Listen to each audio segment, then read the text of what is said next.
Hi guys! Good evening! Welcome back po dito sa Gandara sa your channel for showbiz update. Andito na naman nga po akong muli nagbabalik. Ang nagmamaganda ninyo katsismasang Kimpaw. Wala na pong iba ang lokaret na si Gandara SRU upang magatid sa inyo ng latest update and fresh happenings patungkol kina Kim Chiu and Paula Avellino. And para nga sa gabing ito ang tatalakayin natin at pag-uusapan ay mayroon pong kinalaman dito sa Kimpaw na kung saan mukhang may solo project si Paula Avellino. Ay na po, na iba po ang partner at hindi si Kim. Kaya meron, ngayon pa lang inalulungkot kasi nga nasa Paris or nasa France ngayon si Paula Avellino at si Kim naman ay nandito sa Pinas. Pero bago po ang lahat, sa mga di pa nakaka-subscribe sa ating channel, pakiclick lang po na ating subscribe button at notification bell na riyan sa baba upang kayo ay maging updated at ma-notify tuwing may bago po tayong chika at balita hinggil sa Kimpaw. Basta mga balita na may kinalaman kina Kim Chiu and Paula Avellino, sagot na po natin yan. And bilang pasasalamat sa atin pong mga taga-subaybay, narito at may ilan po akong napiling basahin comment. And narito nga ang una po natin na piling basahin ngayong gabing ito. Mula po ito kay Ma'am Leon Shatalian. Sabi niya, some are saying Paolo is cold to Kim, while some say otherwise. I think the best to test him is to partner him with others like Sanya, Catherine, Jane, and Casey, and others. If he remains faithful to Kim, iyan, believe na ako. Si Kim kasi, if he is a man, is like Ian V. Very faithful to the end. She does not live until betrayed.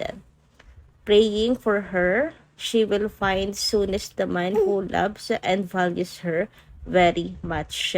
Ma'am Leon, siya hindi pa nga po nasusubukan, 'di ba? Sabi nyo, kailangan pa subukan si Paolo, pero andun na kayo agad sa sari makahanap si Kimi na para bang palpak and failed agad si Paula Avellino sa inyo pong pagsubok. 'Di ba? Wala pa nga siya nakaka-partner na iba bukod po kay Kimi. Hindi pa natitest ang kanyang pagka-faithful kay Kim. Bisa nais nyong mangyari. Pero kung ibang test naman ang pag-uusapan ay ano po si Paolo, kumbaga ay pasok na pasok at patunayan na niya kanyang pagiging faithful at loyal kay Kim Chiu. Pero dito sa inyong pagsubok na ibinigay, wag po tayo agad magsabi na soonest sana'y makahanap po si Kim ng totoong magmamahal sa kanya. Kasi nga tulad ng sabi ko na hindi pa po nasusubukan ni Pao yung pagsubok ninyo, Ma'am Leon Shatalian. Pero ayun, agree din naman ako na isa rin po yan sa magiging best test to Paolo Avellino o sakali, 'di ba? Diyan mapapatunayan kung loyal talaga siya at hindi malilink.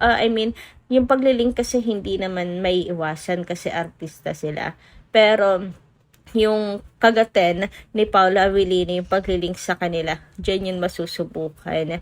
Pero, ready na ba talaga kayo? Ayan. Maraming mga Kimpaw fans kasi ngayon ang talagang ayaw po na ipamigay pa si Paolo at saka si Kim sa iba.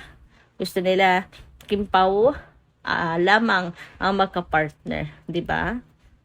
At kung may magbibigay man ng pagsubok kay Paolo, ayan, walang iba yun kundi si Kim Chiu. 'Di ba? Siya po magbibigay ng test kay Paolo kung pasok ba siya at para mapatunayan ni Paolo yung sarili niya kay Kim at hindi po tayo yon. Anyway, dumako naman po tayo sa comment ni Ma'am Mila Carillo. Shout out po sa inyo at magandarang gabi. Sabi niya, Ma'am Gandara, yung mga bashers, tigilan na nila ang Kimpaw. Walang may dudulot. Puro haka-haka lang porket hindi sila pinapatulan ni Pau at ni Kim. Ganun na lang ang kasinungalingan. Ang lumalabas sa bunganga ng mga bashers, tigilan nyo na yung kakadikit sa aming idol, ha? Masaya na ang aming idol. Hindi nyo paniwala ang aming loob na matagal na naming inaalagaan ang Kimpaw. Kaya tayo mga fans, huwag guluhin ang utak nyo kasi Masaya na ang ating Kim Pao, kaya tiwala lang tayo panghabang buhay. Hanggat nandiyan ang Kim Pao, support lang tayo sa ating Kim Pao, ang movie at teleserye. Abangan natin world tour. Abang-abang lang tayo. Okay ba mga fans? Solid Senior? Inggit lang ang umiiral sa ibang kampo. Kasi mga laos na. Iyan. Hindi isa pa laran ng ipagsasapalaran ng producer ang pera nila kung hindi kikita. Kaya sorry na lang kayo mga bashers. Basta masaya ang Kim Pao. Ang suporta namin ay nandito pa rin hanggang dulo yan. Thanks God, gabayan nyo po ang Kim Pao sa araw-araw. Ng araw-araw ng goal. Have a nice day, Kim Pao. So, ayun na nga. Hanggat nandito nananatili matatag ang fandom, ay ganun din po ang Kim Pao. Hindi po yan mawawala.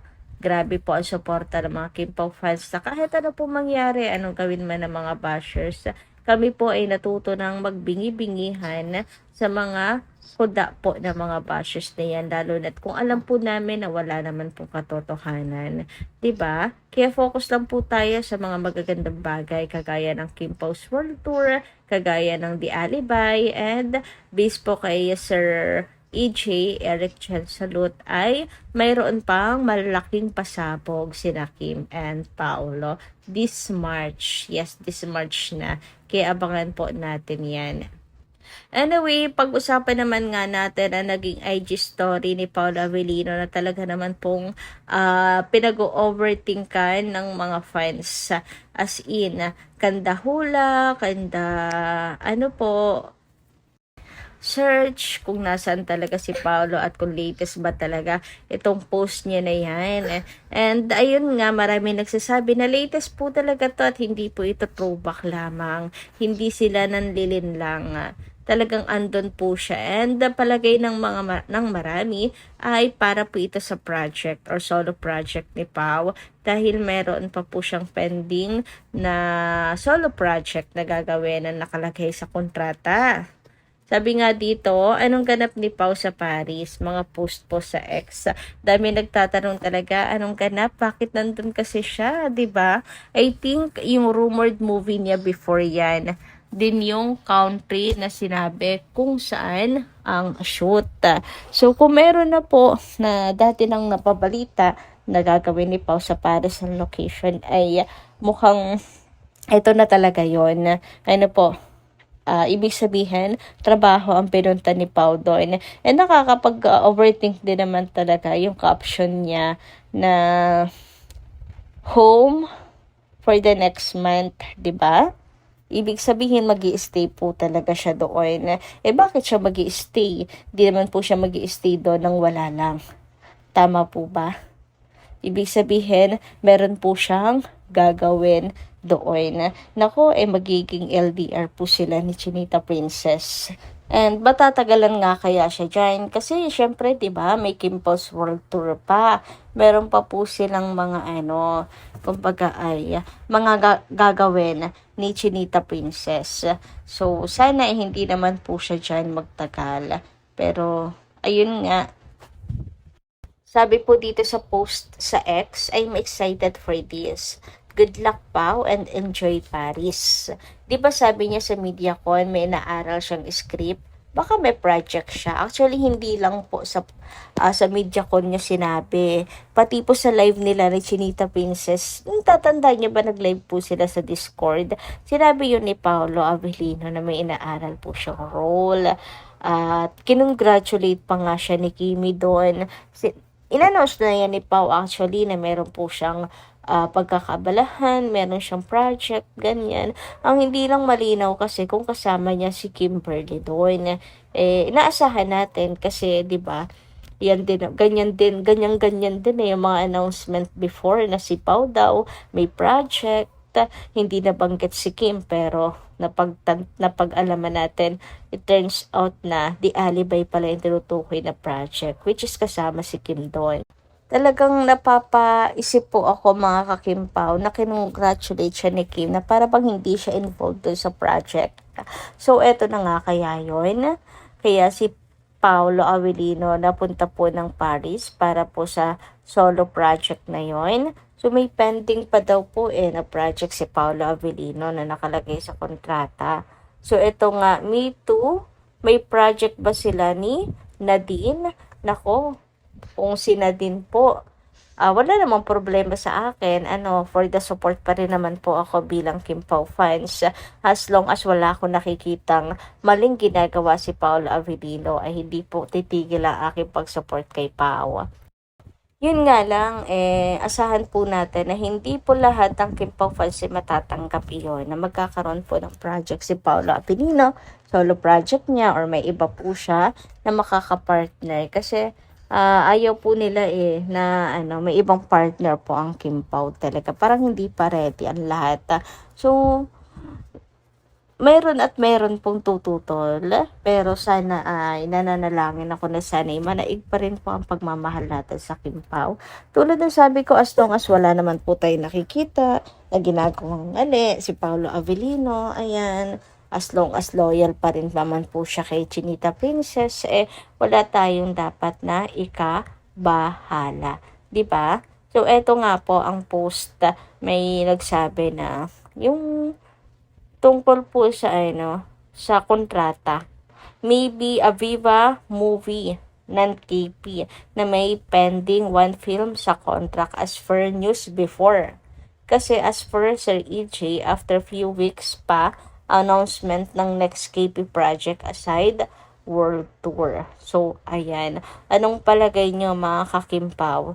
Comment nga lang po kayo dyan sa baba. Pag-usapan po natin yan sa susunod nating update. Anyway, hanggang dito lang muna yung atin pong balita at chikahan. Maraming salamat po sa pakikinig at pagsama sa akin ngayong gabing ito, kahit gabing-gabi na. At kita-kasa lang po tayong muli sa mga susunod pa nating chikas tungkol sa Kim Pao. Maraming salamat at ingat po kayo palagi.